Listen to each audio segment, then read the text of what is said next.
Welcome. Today we're diving into a really compelling source that uses an ancient Chinese folktale to ask a pretty profound question. What is the true source of power in our world? Okay, let's get into it.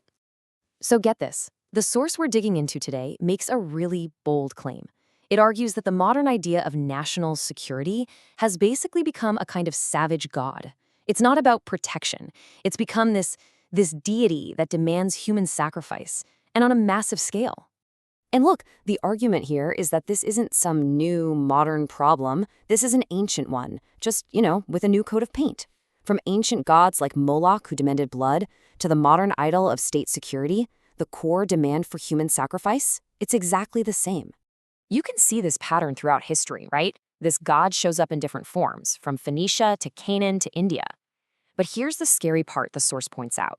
Its appetite has only gotten bigger, exponentially bigger, growing from single victims to the millions sacrificed in our modern frantic arms race. So what's really going on here? What's the point of all this? Well, the source argues that this cult of security is, when you get right down to it, a cult of power. It's not really about keeping people safe. It's about securing the power of rulers who see their own people as totally disposable, like grass and weeds. And to really bring this idea home, the source uses the incredible Chinese folktale of Lady Meng and the Great Wall. I mean, think about it. The ultimate monument to security, right? But it was built on a foundation of just unbelievable human suffering. So meet our hero, Lady Meng.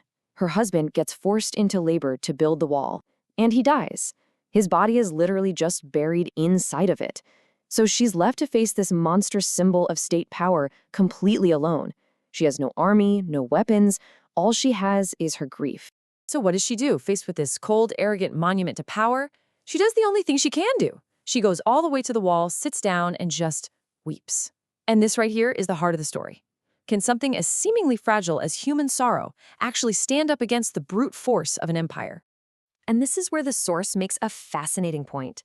Tears aren't a weakness. In this story, they're this incredible expression of love, a sign of the very humanity that these power-hungry rulers just don't have.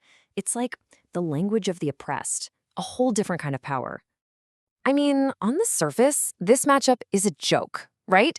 You've got a grieving woman on one side and the empire's greatest fortress on the other. It's a feeling that probably sounds familiar in a lot of modern struggles against state power. The fight looks lost before it even starts. But then, something absolutely unbelievable happens. The sheer power of her grief, her love, her tears, it literally brings a section of the Great Wall crashing down. And there, in the rubble, are the bones of her husband. It's this incredible moment where love just demolishes raw physical power. But wait, the story's not over. Not by a long shot. News of this miracle gets all the way to the emperor. The guy responsible for her husband's death in the first place. And he's so intrigued by this and by her beauty that he summons her. But not to punish her. No, he wants to make her his empress. It's just outrageous. And this tells you everything you need to know about the world this emperor lives in. It's a bubble of pure propaganda. He's surrounded by these stone monuments that go on and on about how great and kind he is, totally disconnected from the real suffering he's causing. The source has a name for this. It calls it an empire of lies. It's a whole system where whatever the ruler says, no matter how false, becomes the official truth. And if you dare to challenge it, well, that's treason. So this is the setup for the final showdown, which Lady Meng herself masterminds. She's not coming with swords or armies. No, she turns this meeting with the emperor into a clash of worlds. His empire of lies against her empire of truth. And her truth? It's been forged in real, raw suffering. So at her request, they build this high terrace. She stands up there in front of the emperor and the entire court, and she just lets it all out. She curses him for all his cruelty and wickedness. She makes every single one of them face the ugly reality that they've tried so hard to bury under all those monuments and official lies. And here's where the story takes a really sobering turn. The source points out that speaking truth to this kind of power, well, it's often a direct encounter with death. So after she's said her piece, after she's spoken her truth, she accepts her fate and jumps from that terrace into the river below. And how does the emperor's power respond? In the only way it knows how, with just brutal, dehumanizing violence.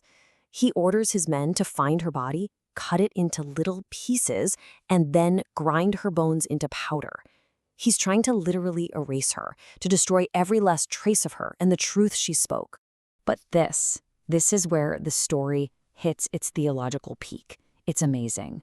Right from that act of total destruction, you got a miracle of creation.